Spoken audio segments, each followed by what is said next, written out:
This government meeting is brought to you by Eastworks and our local cable subscribers.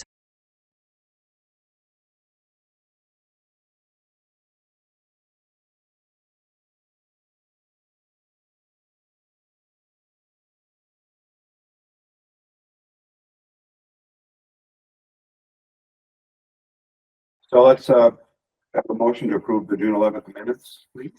So moved. Second. Since there's no one online that is a member, all in favor? Aye. Aye. And I didn't hear from, well, if I heard from Stella, it was probably in person and I forgot. There's nothing written. But let me just, Dan, Leslie is the secretary and she asked that, we just continue on with the meeting without appointing a different secretary and she'll pick up from the transcript what she missed. Okay. Okay.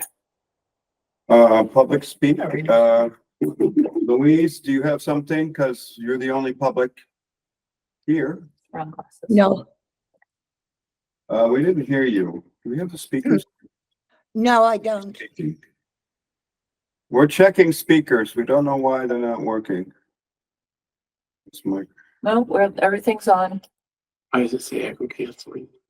That's just the name of it down here. Yeah, but See, we are speaking. That's us. well, test speakers. They're definitely not.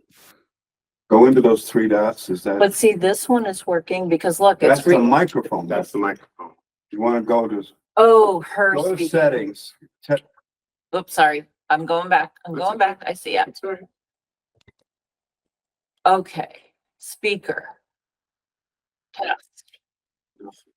Right, the little drop down next to it. Nope, up one more. In the box. Right there. No other systems.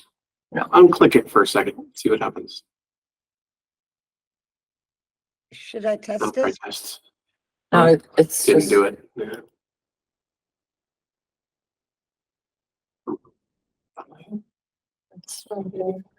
Try noise cancellation. Get rid of that and see what happens. noise cancellation. But that's the microphone. It's not the microphone. I think it's speakers. simply a volume button. we're missing Okay, somewhere. so volume on the laptop or on Maybe. this? Either one. Let's try either one. Oh yeah, that's definitely not. Keep going up. You Doesn't see work. little like. I don't think this controls the volume. Whenever you think do with the volume on the computer. Just tell her to put it in the chat. Louise, are you able Louise. to hear us and put any requests you might have in the chat? But we're gonna need when our guests get here to hear them. So how do we So- get to what's his name? The guests are coming online. Here, let me send you via chat. Yeah, they're coming online. Andy. Thank you. Andy, the speakers are not working on the basement hybrid call.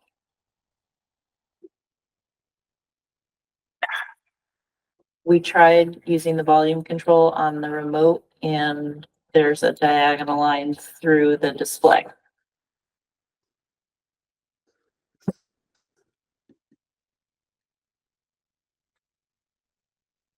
We tried the mute button. Mute and volume do the same thing. Louise, can you hear us?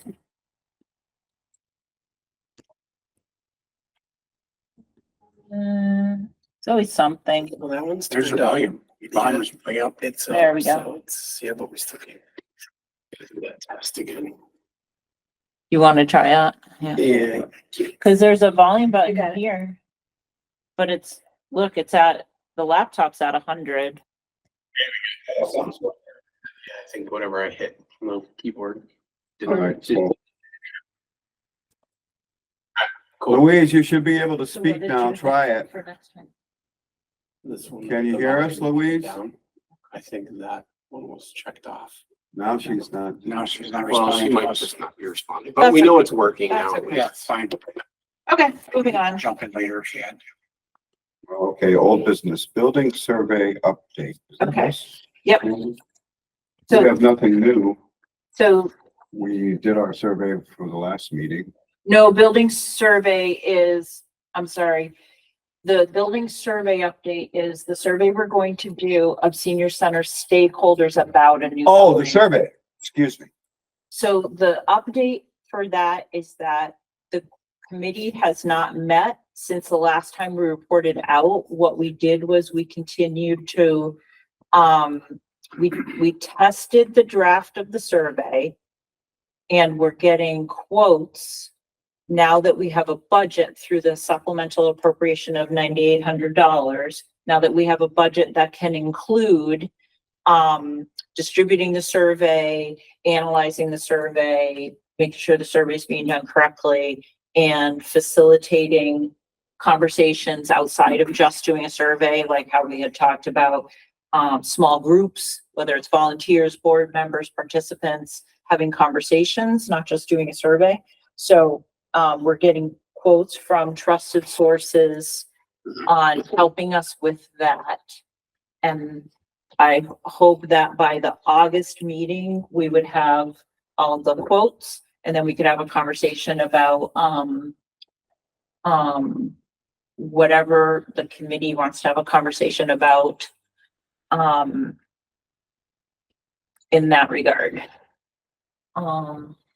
Questions? I mean, the committee is not here in total, so I can only speak for myself. Just kind of a global question. When we requested the $9,800 from the city, did we have any idea of a ballpark of what this might cost? None.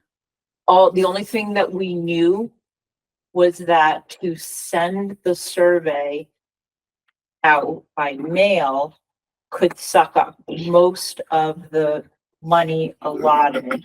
And so what we wanted to do was, as much as possible, send it by email and send it by, send out like either a card or a phone, a robocall. And so toward that end, to save money in that regard, what we've done on the senior center end is, and this is still being cleaned up, we imported everybody 55 plus into my senior center so that if we at any, I think you got, Yeah, he's logged in. He's Maybe playing. let him know that. You want to let him know it's- we're all set. oh, shoot. Okay. We are all set, Andy, comma, the keyboard volume control was muted. Is that him doing that? Yeah, Yeah. yeah. That's weird. So we figured that out and now it's working. Okay. You wanna put up the people list in case somebody wants to get in? There's two people on the, shows two. Well, one of them is us. Oh, yeah. So, okay, So the only reason I So- raised that, Cindy, Yes. is that if the bids should come in for this that eat up the majority of the 9,800, mhm, there's no egg on our face, so to speak, because we just took a stab in the dark at that number to request from the city. So if what we're doing for the survey, using the professionals costs $9,000, let's say, mhm. at the end of the day, it is what it is. You know, we just threw a dart at a dartboard to come up with 9,800 apparently. We also could scale back any one component of this. So we could say, we really need help to analyze the survey and we're willing to pay for that. But let's not pay for facilitators for stakeholder facilitator groups because that's at $95 an hour or whatever people are going to charge us. Let's figure out another way to do that. We have resources within the city for that or something like that in order to spend the money wisely and get the job done. And that's where this whole committee, your perspective, we could talk about it in August before we send out the survey. I'm a little concerned about timing. Mm-hmm, We're supposed to be done the end of the year. mm-hmm, We have a report to, which would include what the survey said, our site looks and Mhm. all that. mm-hmm. So if we get these, you get the quotes and in August you make a decision Mm-hmm. where to go with it. Mhm. Then what is your timing for getting results back? September, October? The plan was that the survey was going out in September when people are back, you know, in the saddle. Everybody, volunteers, participants, and so on. And it's also, if it's gonna go in the newsletter, the soonest we can even get it in the newsletter, the soonest we can get a heads up, there's gonna be a survey in September in the newsletter. The content deadline for that is this Friday. And then the content deadline for it being in the newsletter as either an announcement or the whole survey being in there or just a link being in there is the first week of August. So the soonest the survey can happen is September. And then the analysis, you know, the deadline for taking the survey would be the end of September. And then the analysis would happen in October. This is what we had talked about at our last meeting. And then everybody is helping to write that report in November. You And- need a report to the The mayor. report to the mayor in November, so that in December, at our December meeting, our report is done. Maybe the mayor's had a chance to look at it. And originally, the concept was that in January, the mayor hopefully was going to be appointing a building committee, and we could have a joint meeting of the new building committee and this committee and go over the report. That was sort of our outside goal. That works. It works, it works. My only advice to you is to get that into the new, get it out in as many places as you can that doesn't cost us money. Right, of course. You know, like the newsletter, or email, blurb, or whatever. Yeah. And if the survey questions are decided, right? We've already decided The those. survey questions are all decided. What a professional could help with is, do you really need to ask this? Do you really need to ask that? These two things could be combined, you know. If you ask this, that's gonna complicate things over much, you know, that's the last little piece we need help with.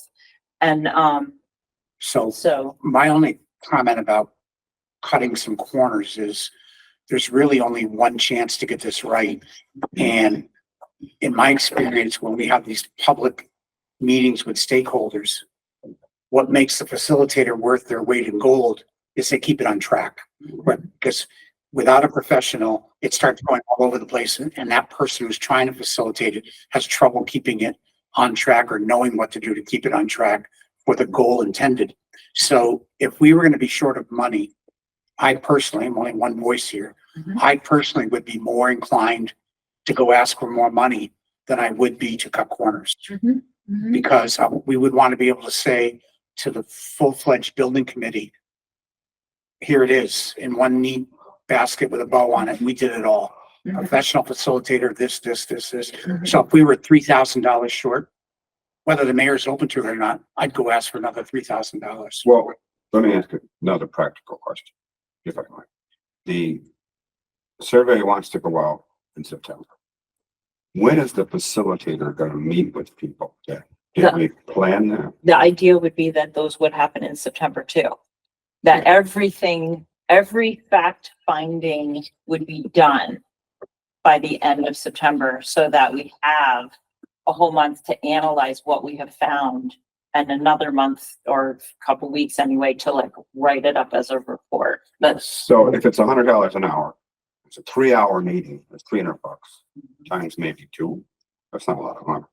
I'm just throwing it out there. I agree with Tom. Yeah. If we're gonna do it, we want a professional there. I want to do it right. And we were talking about, do we need them at one point? Didn't we? Did we decide we do need the facilitator or survey group thing? a number of people on this committee do. Some people had expressed, do we really need that? Some people had expressed, why can't the building committee just be in charge of everything to do with visioning sessions or stakeholder meetings and so on? The reason why I'm advocating for at least some facilitated meetings is that not everybody who is a current stakeholder, and that's the goal of this survey, is to find out what they want. They're not all going to take the survey. Some of them actually don't even write, don't use the computer. You can't even talk to them on the phone. They have hearing issues.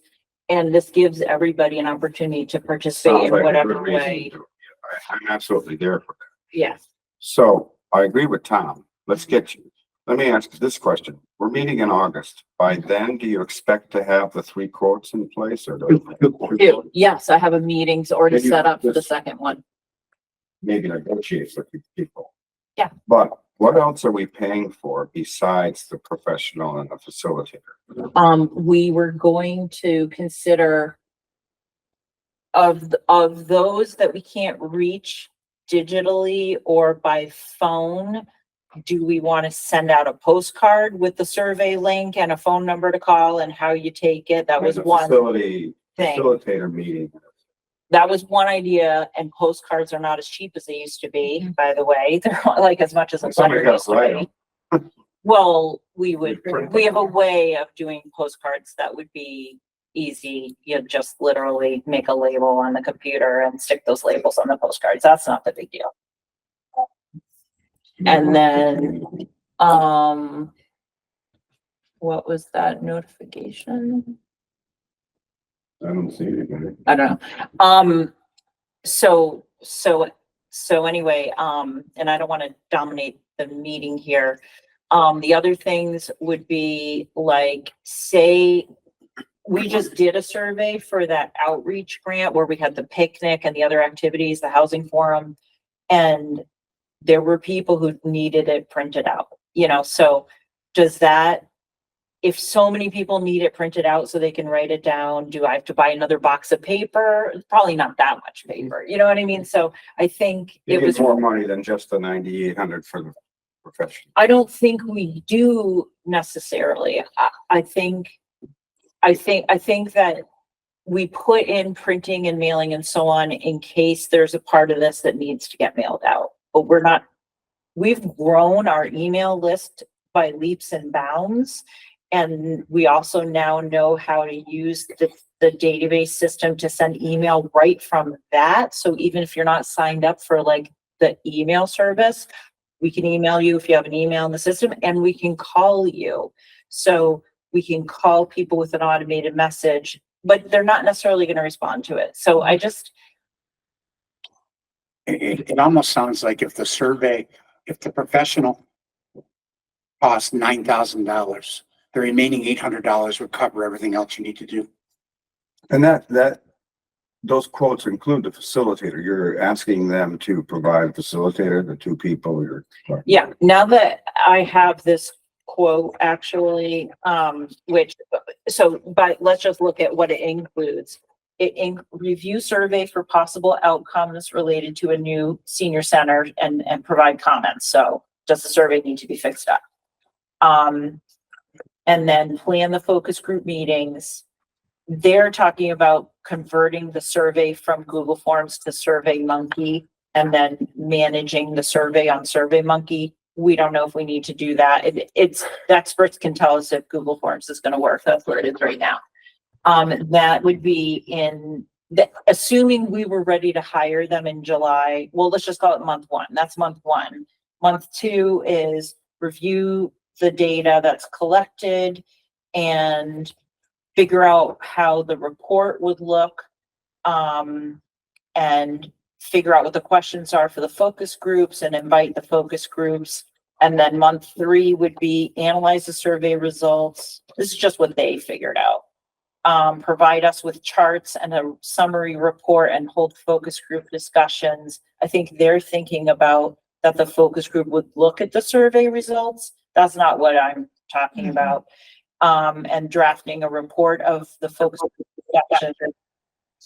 And then that's weird.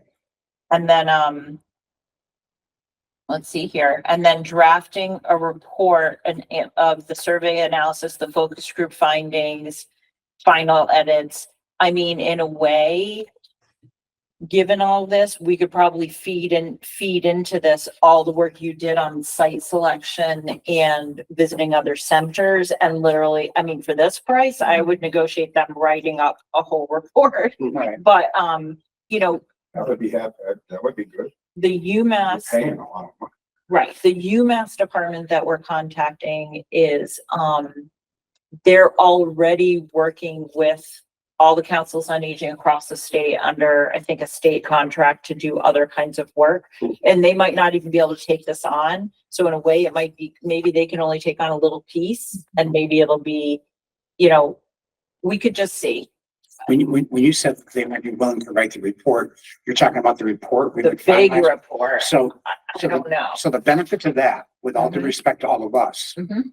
if we give a report to the mayor and it's signed by all of us Mhm. versus a report that goes to the mayor that's signed by this entity that has some clout, if you will, Mhm. some expertise, Mhm. sometimes carries a little more weight.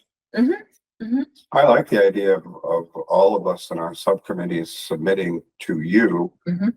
a report that you would submit to them. Mhm. Right, and have them incorporated in it. But the bottom line would be, I mean, the names of the committee members, obviously, but here's this entity Mhm. that did all this work. So it's not something we did on the back of a napkin here in our Right. spare time. And they could also, so I went back and, you know, I know we only, so wait, just agenda check-in. Are we striking site selection report? I have a this question meeting? on that site update. Okay, because we only have like 5 minutes before Jody and Okay. Paula join us, We so. Can we just? jump We can make over some general comments, sure. Real quick though, can you put that in the July issue? I mean, you have a deadline this Friday to say survey coming. Can you go ahead and put that in the? in the Yes, next yeah, one? that will be Okay. and that will be in August, but the just Right. last piece is, we already did a needs assessment in 2018 of Easthampton and it's like future needs for seniors. And so we could give to the contractor that, and we could also give them the building feasibility study that was done by the architects, the architects that are presenting in August, actually, for us to ask questions of. And that way, the report can include, look, all these needs were identified in 2018. Here's how far we got in meeting them. The only way we can meet the rest of them is with a new building and probably other resources, you know, and here's the work we did towards a new building. Like, it should be tied in Right. to all the work that's already been done. We already paid UMass to do this huge study. So that's all I have to say. Hey, okay, I just want to move quickly to a question I had for the site update of Tom, because you did this for the school building committee. How can we, in our report, list any site? Doesn't that kind of open the door to people knowing they're going to be asked for purchase? I mean, we're doing executive sessions, so I'm wondering, we have a site, but maybe that report should be an executive session with the school, with the actual building committee before we decide to verbally say, we looked at these 4 sites and this is why we selected this one. I mean, do we don't want to go to the owner? Do we go to the owner before that? Or I don't know how you do it. Sure, we have to go to the owner, which, But for us to do that or building committee? sure, I've already approached the owner of several. Oh, so they know we're To going. just say, do you have an interest? And the answer so far has been no, there's no interest in selling. So, but I think, let's just play a different song here. If the owner said, yes, I'd be interested in selling, then they would be on the list for site A is a potential purchase. That would go to the building committee. They'd have to take it to the next level with that owner. But we can't enter into negotiations with the owner. Okay, I just didn't know. The flip side of that is, if we identify a municipally owned site, I think that's gonna move to the top of the list because, number one, it won't cost us anything. And we could say to the building committee, we've explored the municipally owned land, and this is the best selection of the municipally owned land. I think, But the private, you're right, it's gonna stay private. We'll hand that off to the committee, and then they begin negotiations with the owner. I think next session, we should have that executive session. It Yeah. sounds like you have information, like, for example. I'd love to. All right, We have to have a meeting. new business. Yeah, that's Paula.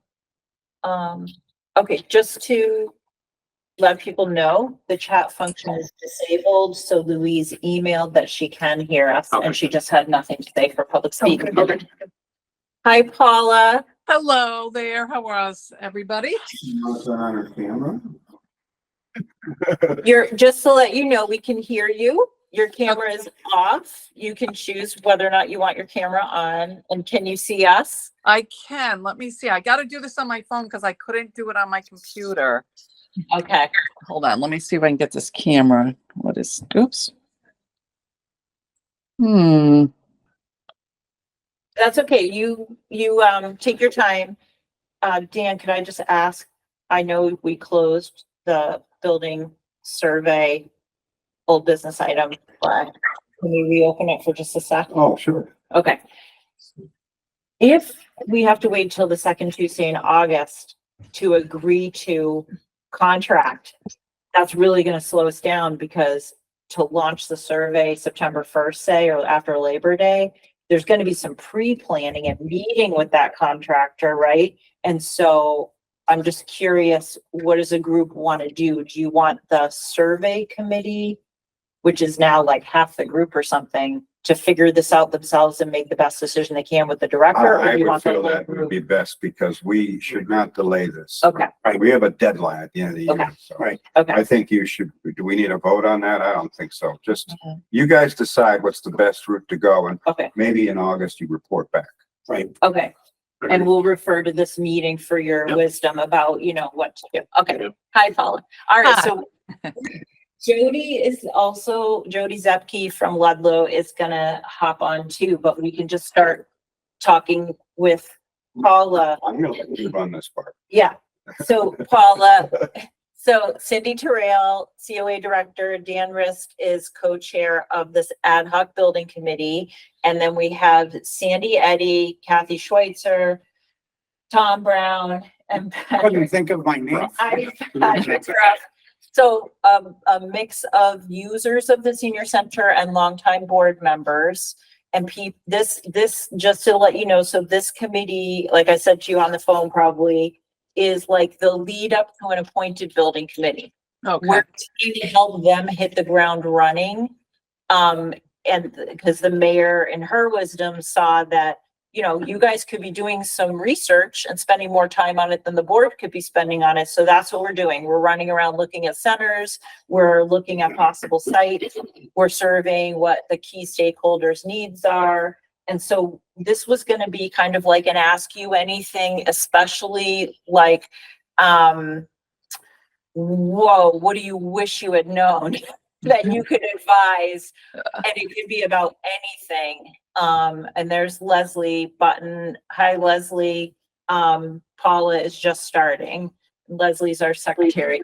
So, You have to admit her, or she is. she's curious, so she is co-hosting. Okay, good. Yeah. So Paula, first of all, thank you so much for hosting us. Of We course. came to see your beautiful center and they made a lovely report here for us, and congratulations. You weren't able to be there. Is there anything now that you've been living with your new center for a while that right off, you're like, oh my God, I wish I had known? Not really. I will be honest. It took us 14 years and in that time, I think we hit pretty much every single thing and came up with every scenario of what we thought would work or wouldn't work, and did what you guys did, went and visited other centers, talked to other directors and other staff from senior centers and what worked for them and what didn't. There are some things I would change in the building, but they're very minor little things. There's nothing huge that was like, oh man, we really screwed that up. We should have done this instead. So Paula, are you doing a food program there? We started a food program, our meals program. It's being run through our ASAP through GSS. And Monday, Wednesday, Friday, the meals are being brought in. We started this in June, and we've gotten good response for not really having a food program before. We had one years ago, but at our old location, it was not conducive to having a successful food meal program. So we weren't sure what the response was going to be, and I think getting 30 people for lunch is good. So we're going to be between 15 and 30 people coming in, and it's a $3 donation run through GSS, and the food is decent. The food has been very good. People have been complimenting on the food because we can do everything else to make it be perfect. You know, we had nice dishes and, you know, get the right staff in, but the food itself has actually been better than I expected. So you're not cooking on site? Right now, we are not cooking on site. Our long-term goal is to be a self-cook kitchen, but we have 3 staff. That's it. We have 3 paid employees that work at our senior center. And I know that probably will take at least 3 more staff to run a self-cook kitchen. And I'm hoping in 4 to 5 years that that's what's taking place here, because we have a beautiful commercial kitchen that it should be used in that capacity. But for now, we're providing meals at no cost to the town. So. Okay. So Paula, could you continue on the topic of building for future capacity, not necessarily what you are capable of when you're breaking ground? Yeah, you know, it's hard for me to do that, I'm not very good at that, to look into the future, but just from what we came from to where we were in a 3,000 square foot hallway, basically, renting space at the YMCA, and working with our architects, and looking at demographics, projected demographics, especially there's a UMass program that will give you those. And they were actually very accurate, because like I said, we did this for 14 years. So if you look back 14 years ago, what they projected the senior population in Wilbraham would be, they were pretty much right on the mark, which was crazy. The building, when we were building our building, not so much for the future, but for the community more, that's how we had to sell it. We didn't have a lot of support for this. That's why it took so long. But to be able to have the building be available for community and community groups, that everyone can use it. We are actually on Friday, I'm having the town clerk is coming over, and we're going to do a mock setup. They're going to be moving elections, all the town elections over here. They right now are being held in the school. So we're excited about that. But just to have like community groups, the art league and different town departments and things like that, being able to use the building off hours was something that we planned for, and how we decided, like how you set up locks on the doors and what needed to be locked and put away and things like that. So that would be a difference between you and, say, South Hadley, where South Hadley allows government meetings, but like the current senior center, you can't lock everything up. Right. So there's a little bit of hope that everything will be okay at the front desk. Right. So that was one thing that I was adamant about, because we came from a shared space, and we would come in on a Monday morning and find a lot of things missing out of our senior center, because the YMCA is open to anyone, and anyone could walk through their doors. Even though our doors were locked, they could walk through. So we were very cognizant of that, of having spaces and things being able to be secured, and just have access to one space or 2 spaces for outside groups. I have a question. Questions? I was on the site survey committee. Unfortunately, I didn't get to visit you, Wilbraham. I had a surgery. So if I recall the report, and I should have read it before, that our lovely Secretary Leslie wrote, you have 2 floors? Yes. We've had a big debate about that, and we pretty much concluded that, oh, thank you. I got the report in my hand now. We've pretty much concluded that 2 floors is an issue. I'm wondering, one of the things that somebody said to us was, one of your colleagues at another site, 2 floors means more staff, means security on that 2nd floor. How are you overcoming that? Because you'd only have 3 people. Right. Do you have to worry about, do you have a way of, do you have video capability to know what's happening up there? We do, but I'll be honest, I very rarely look at it. We only look at it when we think there is an issue with something. We don't really have a security issue here, but we do have cameras, and that was an extra. That was not part of the project cost. So that was like an extra cost that we as a building committee felt was necessary. that all of our cameras are tied into the police station. So the police station can open up our camera system at any time and look and see what's going on. But we never thought of having a second floor as a security issue. The one camera that I was most adamant about having is in our fitness center, which is on our second floor. So because we don't have staff in there, well, knock on wood, we have not had any problems so far. But that was never something we thought of as a security risk of having a second floor. I was less of a security risk than, as you mentioned, the fitness room. If we have seniors, if there's somebody having a problem, you could respond quickly to the second floor. Or if it's on one floor, it's a lot faster to get there. That was one of our concerns. The other question I had is, and I was gonna ask the architects when they came, was doing a second floor cheaper than spreading it out on one floor?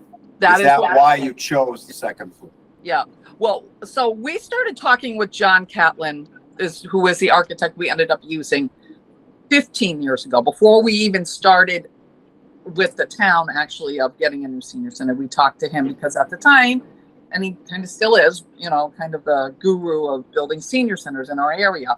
And his philosophy it's based on your population, what size, and your projected population, what size center should be built, that once you get over 10,000 square feet, his philosophy is it should be 2 floors. So the distance between 2 points is never a certain amount. And so we always just kind of went with that. We were going for a 2-story, 15,000 square foot building from day one. But I'm sorry, was there another part of your question? I kind of got sidetracked. Sorry. It might be the architects, whether or not. Oh, it's cheaper. Cost difference between the two, because you obviously have to have an elevator for ADA requirements. Correct. We do have an elevator, but even with the elevator, it is cheaper to build a 2-story than a 1-story of that same square footage. It's not over like the foundation and all that, but like the roofing, the entire thing. It's from everyone that we talked to, they said it was less expensive to build a 2-story with an elevator. It's, in my opinion, it is cheaper to go up than it is to go out. Yeah. However, Paula, when your elevator starts breaking down, like one I'm accustomed to having in another facility breaks down, and it's $8,000 to $10,000 every time they come out to fix it, somebody might start to question the savings of a second floor. But it takes a long time. It's definitely cheaper to go up than it is to go out. Yeah. Doesn't change my mind, but okay. Paula, so we know that your community had a totally different financial picture, monetary going into this, because your town manager or administrator was saving money for you to buy a senior center, build a senior center, as I recall. So it wasn't primarily done through the property tax, route. So that aside, because that's a different picture than Easthampton, in today's dollars, what do you think your senior center project would have cost? Oh, geez. Well, we're going to go back to the first time we ever talked to Catlin about the building and what he thought it would cost. And, it was always a 15,000 square foot building for our community. That's what he said from day one, always a 15,000 square foot building. And back 14 years ago, the cost was between 5 and 6 million. And every year that we would meet with him, it would go up a little bit and a little bit, a little bit. And then when we hired him and his estimated cost came in at 10.9, I think it was almost $11 million. And then COVID hit.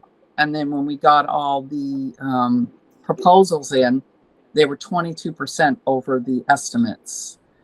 And thank God for the ARPA money is what saved us. And the right people sitting at the Board of Selectmen at the time, who at that time did support the project.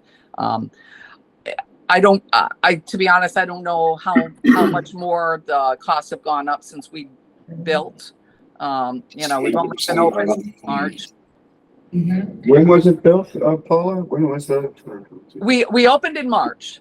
They started March of 24. They started the groundbreaking and clearing started in November of 2022.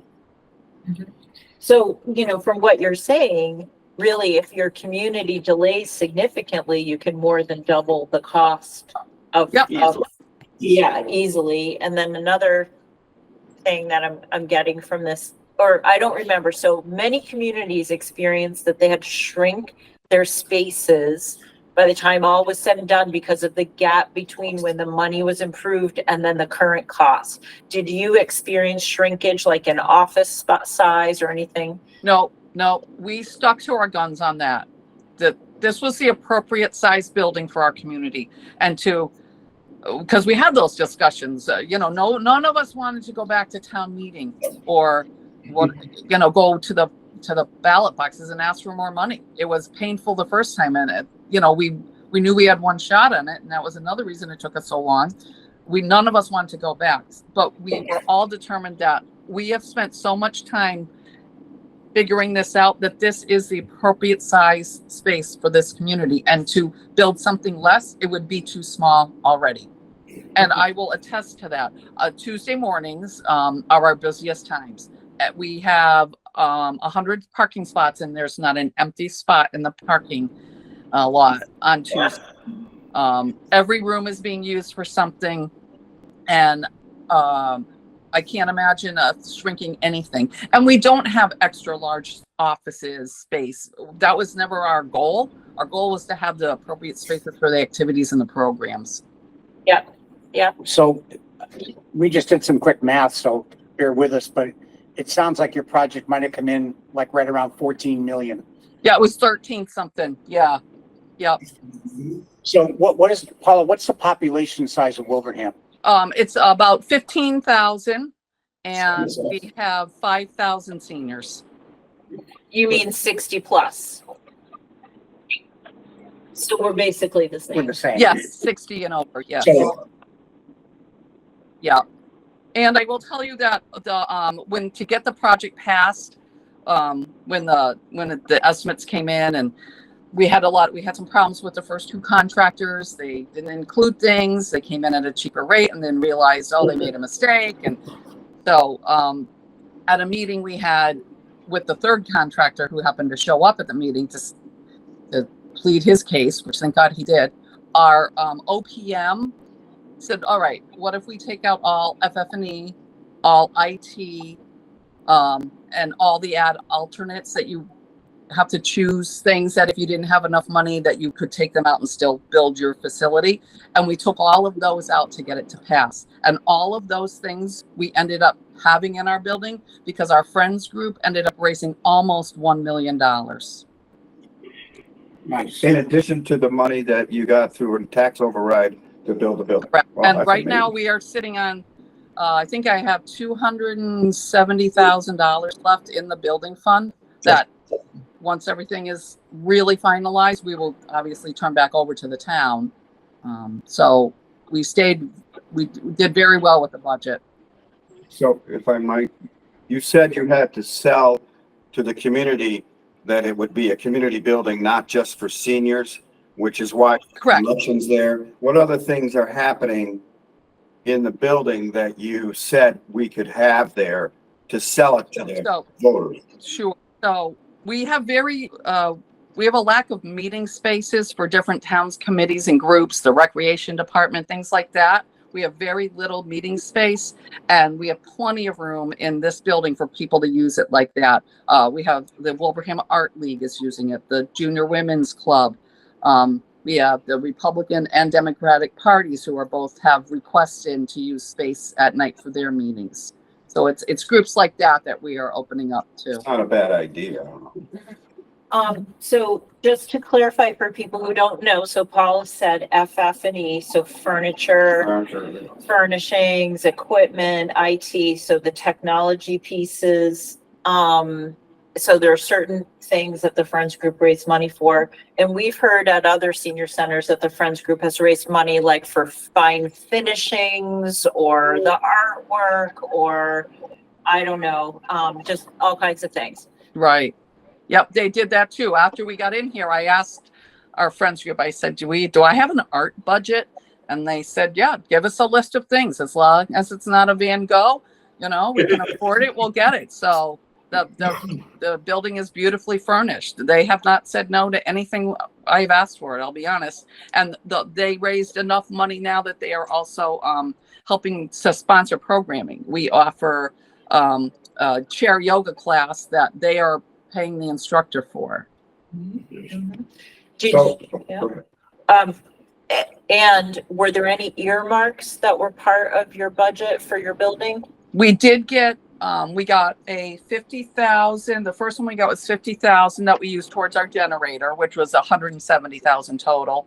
And then we got approved for another 100, but then the governor made cuts right before the end of last fiscal year. So it got cut to 50. So we got a total of $100,000, and those funds we used right towards our generator. I just wanted to clarify the timeline of your override vote based on an estimate. Was the override vote for an estimate happening like during COVID or just after it? And then construction costs skyrocketed after that. Right. So- So we were ready. Override. We had our estimates and we're ready to go to town meeting in May of 2020. And we postponed that until October of 2021. That's when you had the vote? Yes. And how much did you ask for at that time? We got approved for a total of, it was about 10 million. And what was the vote like percentage? Yes. Oh my no? God. It was overwhelmingly, it was like 95% voted yes. They had the meeting was supposed to start at the high school at 7 and it didn't start till 7:40 because of the amount of people that showed up. It was one of the most popular town meetings we've had. And this had to go to the ballot box that following weekend, and it passed by like 91% there. This is good news. The other question I had though is, it sounds to me, and this is for the committee to hear, that if we didn't have COVID, you might have had a better estimate. Oh, before absolutely. you went to the voters. In other words, I'm hoping our estimate will be a little more accurate. Yeah. So when we ask the voters for $15 million, the construction cost isn't going to come in at 18. Right. I mean, it was a crazy time. All of that happened. It's making me feel more optimistic that we'll get a better estimate. Yeah. when we find the voters. Yeah, both our architect and our OPM and the chairman of our committee is a contractor. All three of them said this is just so unusual. This, they come in with like, 2-4% off difference. 22% was crazy, but they said all the bids on projects that were happening at that's what they were 20 to 25% over what they expected. So it was a crazy time for us to be doing it. But Dan, Sandy had a question. No, I just want to mention that it's beautiful. I was there and it's gorgeous. It's everything that I would want except being on 2 floors. But again, that's always an option. But it's beautiful. The design, the furniture, the everything is spot on. thank you. We're pretty pleased. But Dan, I think one of the fingers crossed, go to church every weekend. Part of this is the school building committee. So the architects are going to take the design you come up with and come up with an estimated cost. And that's great. And you go to the voters with that estimated cost. Then you go out to bid and you pray to God the bids come in where you said they might come in. Well, I'm hoping things sell because right now they're still coming in like the Amherst Library and all that, coming in way higher than architects. In other words, architects and contractors, they don't seem to be on the same page. How can an architect estimate something if they don't? So that far off. But I thought when the school building committee, your estimates were fairly close to what the bids came in for, weren't they? Sure, we were Because didn't happen. The bids came in $5 million under the estimate, 5 million under. But we had no way of knowing that in advance. So we went to the voters. We went to the voters and got approval for 109 million for the new school. Now you go out to bid and keep your fingers crossed. It came in at 105. Well, So I'm still optimistic we can be a little more accurate with our yeah, vote request. I just want to ask, so Leslie, you just arrived and you want to catch your breath, but this is Paula Dubourg and hi Paula. And, Hello. Yes, yeah, I did. So we're kind of asking monetary questions, questions about, you know, the approval and how you get the money. But Paula, in your situation, unlike some in our area, you did not have to go to the lengths of calling your center something other than a senior center. Correct. That was our building committee's charge on what we were going to call the building. We had 9 members on our committee and we had 8 different recommendations on what to call it. And we had multiple meetings that this was our topic. And I finally said, like in the 3rd meeting, I said, okay, listen, you guys vote and you vote whatever you want to call it. But when the phone rings, I'm going to answer at Wilbraham Senior Center because that's what it is. So Great. they all kind of came on board and we voted 9 to no to, or not 9 to 0 to call it a Wilbraham Senior Center. I didn't know that was an option. What's the negative side of that? There's some people who think senior is a negative word. Where I'm 62, I'm a senior. I don't find it negative. I don't know. There's a lot of people that older adult center, and our architect is one of those. And every drawing he gave us, it said the Wilbraham Older Adult Center. yeah. And we just didn't like it. It isn't what we are. We're a senior center. They don't say call your local older adult community blah blah blah center. The reason They call your local senior center, and that's the reason I think the building committee can drive the bus on this is what Paula said about a 95% positive vote. There's a huge senior population in Easthampton that's going to vote for this. So whatever we want lined up, whatever you want to do for size or for FF&E in the building or whatever, pile it on because they're going to approve this at the end of the day. Oh, and what I was referring to, Jan, was, for example, in Longmeadow, it's the adult center because there were political forces saying this is never gonna, this is my paraphrasing. I may not accurately have every detail, but you were in the meeting with the director where we talked to Longmeadow about how they couldn't just be a senior center and get it passed. They had to have components that were for beyond a senior center, and it's called the adult center, not because people are afraid of the term senior, but because it's not just a senior center, and it has that whole community gym and courts outside and all those pieces that the senior center manages. And so this community is going to have to decide, what does it want? Is it's solely a senior center, or is it also a community center that serves different age levels? And I think you have to be careful with that because at some point you cross the line and turn off your seniors. Because now it's become this hub of the city where everything's going on and I can't go in for whatever it is as a senior I'm looking for because the place is so busy with all this other stuff. We have enough facilities in our community that I don't feel we need to do that. Right. The one last question, one thing I meant when I went, and I'm sure my colleagues who saw your center probably asked this, but when we went to South Hadley, the woman said, yeah, we get about 60% of our people that do this huge yoga class from Easthampton. Do you have a lot of people attending? I mean, you don't have a resident only thing. Anybody in there. And do you know if you have a lot of people coming from Easthampton, say? Or just that? A lot of towns? Now, if you're coming from Easthampton, that'd be quite the drive, but they're welcome to if they'd like to. I just had Hamden is looking to expand their senior center, and their town administrators and things were worried that once Wilbraham opened, that no one would be coming to Hamden because we are very close geographically. So I looked up last week for her. She asked me for figures, and since we opened in March, there was 45 people from Hamden who have come and attended programs here. But I looked up from the year before the exact same time, and there was about 20 people. So 20 more people came. We are drawing a lot of people from Springfield, and Ludlow, we're finding. And I have not. Even with their new center? Well, I'm sorry. Ludlow has a new center. They do, but we kind of focus on different things. In Ludlow, which is a lovely center. If you haven't been there, you should check that out. That's a 1 floor, about the same square footage on 1 floor, and you can really get a feel for the difference between a 2 floor and a 1 floor building.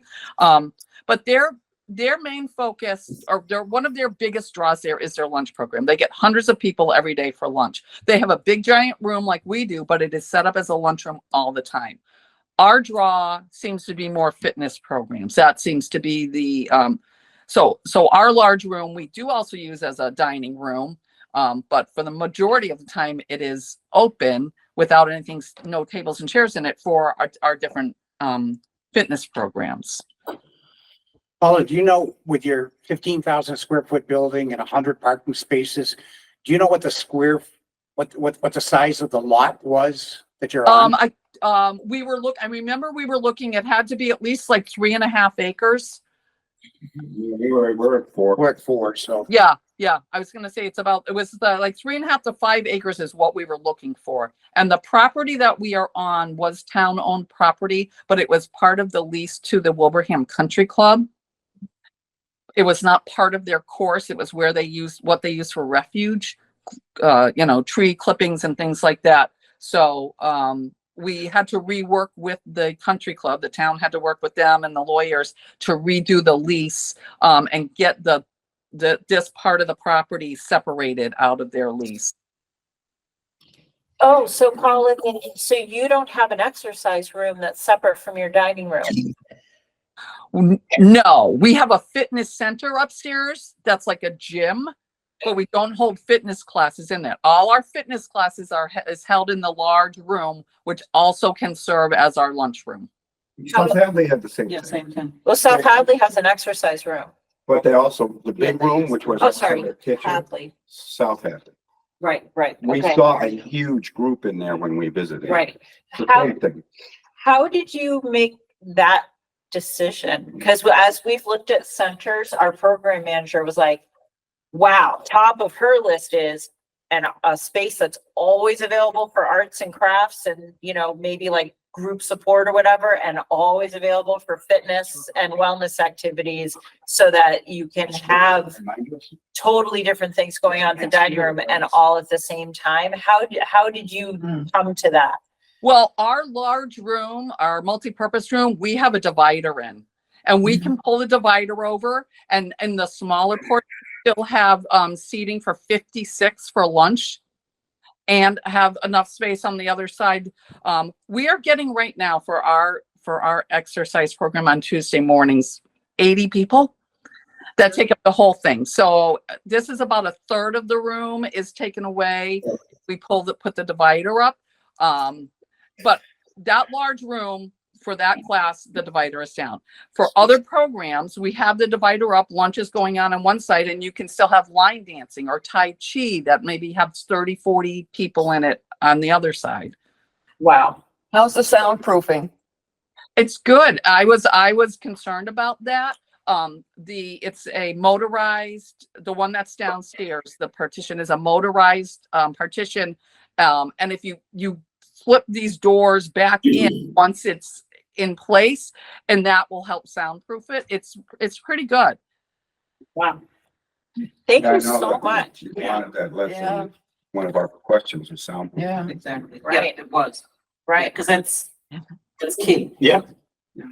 Paula, thank you so much for spending like over half an hour with us grilling you and asking you so many questions about your project. We really, really appreciate it. You're welcome. And really anytime, if something comes up and somebody has a random question, shoot me an email or call me. I'm happy to help. It's what I did this for 14 years, reaching out to people, and that's how we got where we were. So if I can help some other community do that, I'm happy to do it. That doesn't take us. Yeah, I think, because one of the things that you did just do, just to wrap this up is if it would make a huge difference to Easthampton, whether we need 3.5 acres or 4.5 acres, and if it like is way more encouraging to have a smaller, to be able to get a smaller lot, you've shown that for the same size population, you could do it, you know, in a smaller space, and that's really valuable to hear too. Yeah.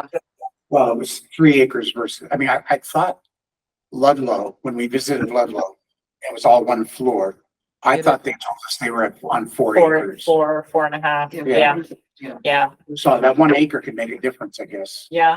And it depends on what type of community you are. I remember when we started looking, we went to Holyoke, and their parking lot was very small. But like they said, most of the people in Holyoke use public transportation or could walk to the center from where it was located. We don't have public transportation in Wilbraham, so every person coming here is driving.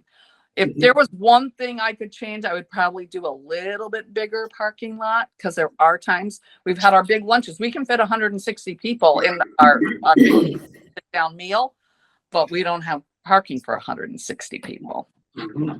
Right. And we have a transportation program, so we can bring people to the center, but not to the tune of bringing over like 50 people. Right. Well, Thanks, Paul. thank you, Paula. Welcome. And again, reach out if you have any questions. I'm happy to help. All right. Have a great rest of your summer. Thank you. Thank you. Bye-bye. So something must have come up with Jody, Zepke from Ludlow. We And met with her. She was great. Yeah. Yeah. It was a great tour. so if you folks have questions for Ludlow specifically, you could just send them to one point person, and that one point person could send those questions to Jody. I'm sure she'd be happy. I'd encourage you to read Leslie's report. It's on the Oh, drive. they're fantastic. Oh, there you And she is very thorough. Yeah. We asked a lot of questions, like how many square feet, what's the, I think I need to post the pictures and check. That's the one thing I didn't do, but the report is there. and Ludlow was beautiful. And the one thing that we found, just to go back to multiple uses of one room, they had a crafts center already set up, pretty much specific to that. They had a fitness room with machines. Yeah.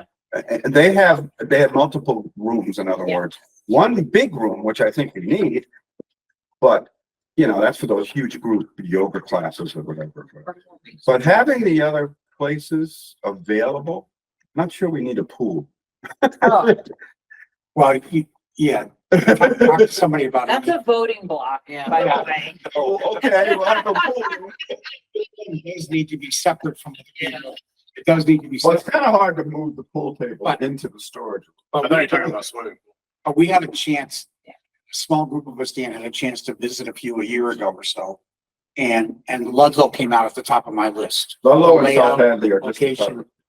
Ludlow came out at the top of my list for whatever reason. I'm not sure I could ever be convinced to have a second floor, even if it was, Yeah. I mean, I think the second floor's cost is balanced by the cost of an elevator.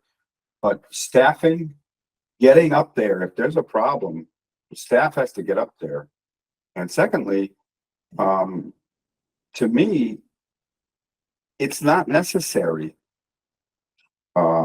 I lost my train of thought, but I just don't feel like a second floor is really a good time. And I have to agree with him. I don't either. I'm only gonna say this, and again, we're still in the stages of the baby stages, let's just say. But I would almost agree with you. However, if it comes down to space and it comes down to a piece of land that we can acquire, I would much rather go up and have more space we can use versus if we can't, you know, I made a silly note on Tom's thing because, you know, she said that, you know, 4 acre, they're on 3.5 acres. 3.5, she said. And so, but they're a 2-story thing. They have parking for 100 people. We don't necessarily need parking for 100 cars. But if we are looking for a piece of property that only allows us a certain amount of space, then 2 floors may be what we need to do. Well, I'm not saying it's just gonna be off the table. No, I I'm know. just thinking, Yeah, it was just the thing that popped into my head. my whole practicality has always been Don't just look at what the cost is, but Right. how is it going to be operated? Yeah, And what's the staffing levels going to be? yeah. Because I just Yeah. think a second floor means you have to be, I was surprised when she said she didn't pay attention to it. Because the police station, it probably isn't next door. So if someone was having a trouble up in the fitness room Mm. and nobody's watching that room, that time is, I don't know. I'm just, this is the thing that I'm The concerned. thing is, though, even in Ludlow, Dan, it was so spread out that I'm not so sure you're gonna, the fitness room could be half a mile away from the front desk. Right. I mean, It may exaggerating, be, but but people are always walking around there, always visible, so I don't maybe, know. maybe. Maybe we have to have panic buttons. on Yeah, all we're of them. still a long ways off on that, but Yeah. like you said, it's I not, just nothing's think- off the table. And again, that's why I threw it out there. Like, I'm just thinking from the, the looking for a place to put it situation. If we find a 2-acre spot, you're not gonna fit a building on there that's gonna be big enough to have parking. I don't think 100 cars is enough. Yeah. Parking is Well, a huge thing. Yeah, I mean, Depends on I would location. disagree. I would almost disagree a little bit with that. I mean, but it depends on where it is. Like she said, in Holyoke, they have, however many spots, but most people are walking or getting they're using public transportation together. If we put it, in a hill, if we put it, not a hill, but if we put it, somewhere on the outskirts of town where it's not easily accessible, then yeah, we're gonna need a lot more parking because people are gonna be driving. And I just thought of it, South Hadley needed parking because all these Easthampton people were coming to their thing. Go all the way back. Part of this is the same argument that was used when the schools were gonna move out of the neighborhood. Right. And we found out that at some of the neighborhood schools, 74% of the kids were being bussed in. And I've asked Cindy this before, and I know what the answer is already. How many people walk to our senior center? A very small percentage. Right. Most of them drive. They park at Big E's. Yep. They park it wherever. So I think no matter where we put this building, you're still gonna have the majority of people, either some public transportation that could be going by, or people driving their own cars. Yeah. One interesting thing I heard her say that sort of encapsulates the evolution of senior centers in Western Mass. They started out in some small room somewhere. We started out in a closet in the senior center, in the community center. We were in a closet in the community center and evolved to where we are today. And what's happened with that progression is the aging of our population that now has a lot more clout in the community. So I don't know what our senior population was in 1986, but I know what it is today. The population of Easthampton has barely changed in 50 years, barely changed. So this stays stagnant, but this is going up. We still have those projections, by the way, from UMass. We have our own, just like they have. And they were done in 2016 or 18. And we have our new census figures from 2020 US Census. And, if somebody wants to, they could take a look at what does the state say we should be using for how many people there are 60 plus, and what did UMass say they thought it would be. And of course, UMass is the ones that interprets the US Census data and gives the state that number to hang that formula grant on. So anyway, so obviously they're pretty good at it. One of the things as people were speaking, I was thinking about is,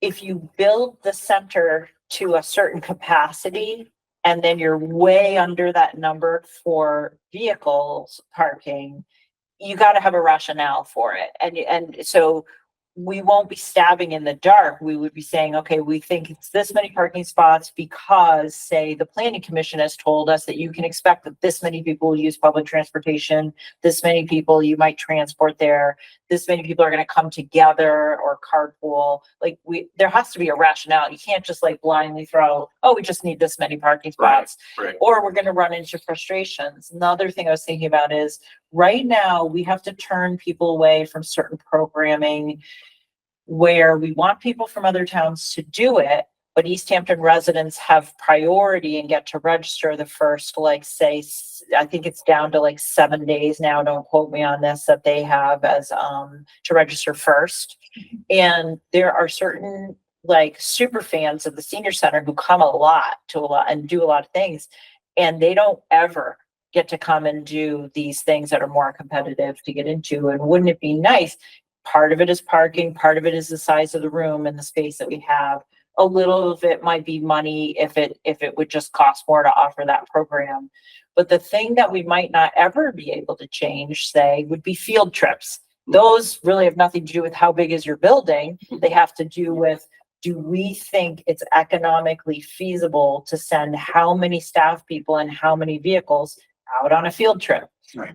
So we want to, just publicly say, like, no matter how big our senior center gets to be and how lovely, that's a scarce resource. But there are other ways to have field trips, like if the Friends has a certain size programming and can rent a certain size bus, but that's a more expensive way to do trips. We're talking about these local ways to socialize and get people out and about. So we can't make everything happen we can't expand everything that we do, but we could expand most things by having a bigger center. It sounds like another driver of parking is whether or not you have a meal program, because that's gonna bring in a lot of people at the same time. And I don't know what it was, she said that they filled their parking lot. That's 100 spaces. It was something, I don't know if it was a lot of different things Just going their on. Tuesday morning fitness Yeah. blitz. Well, that's what Southampton had. When we went, they had this big group there. Mhm. And I asked, oh my gosh, and she said, a lot of people from Easthampton, and the parking lot was full. And I think Southampton has a fairly large parking lot, maybe 100 spaces. Yeah. I think I agree with Pat in the sense that if we have to do 2 acres, we can't screw the parking. We may have to go up. I would be disappointed. Yeah. But on the other hand, Time will tell. Yeah. let's try to find a 4-acre spot. Next meeting, we need to talk about your site stuff, because we can't talk about it here, right? So what will we know by the end of the year? What's going to the mayor in January? We will know what, or it's just Our recommendation. it's recommendation. So there'll be a few different, will we be down to one site?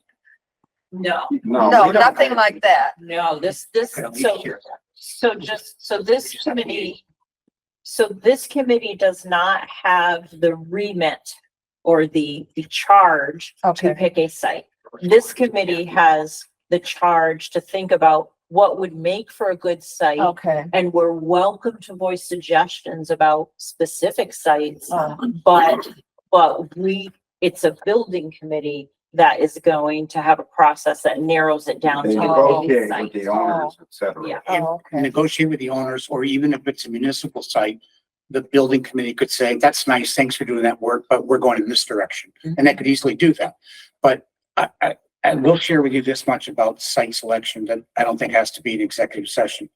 The municipal site that has come to our attention lately since our last meeting is a 10-acre site that we could carve out what we need and the city owns the rest.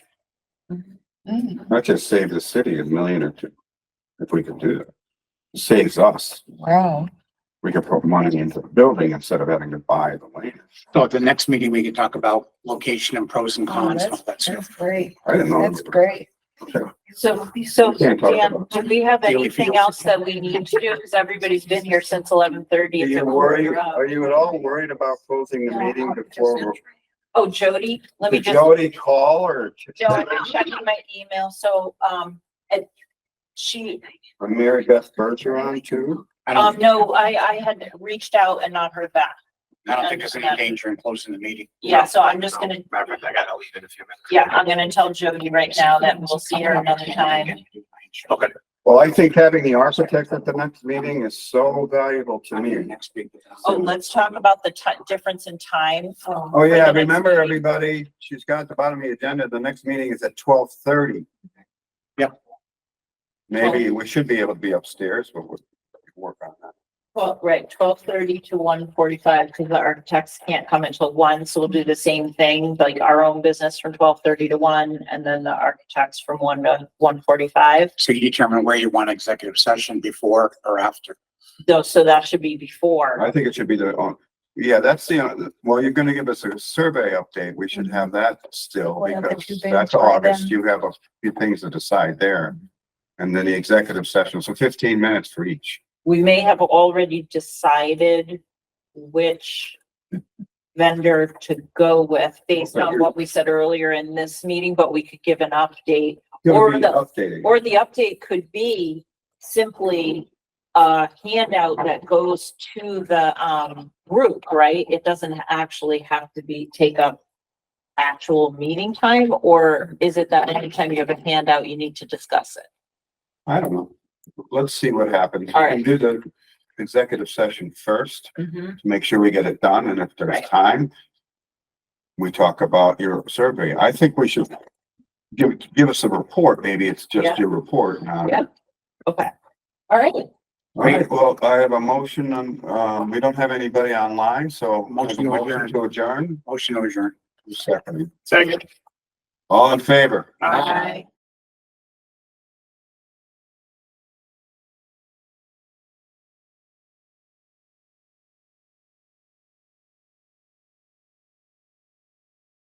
This government meeting is brought to you by Eastworks and our local cable subscribers.